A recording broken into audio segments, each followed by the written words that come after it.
Kaya malang ka nakadad, mag-view nakadad. Ano nga nangyari ng mga idol? Ano nangyari sa pangati natin? Adlo ka na manok ko pangakat. Pinatabihan ko ng bantam. Ayun.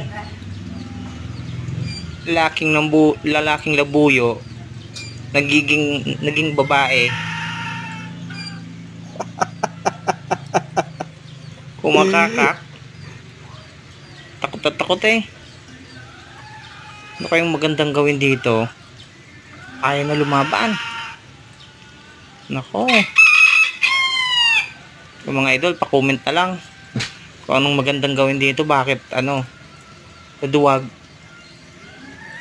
Ayaw lumaban sa bantam. Takot na takot eh oh.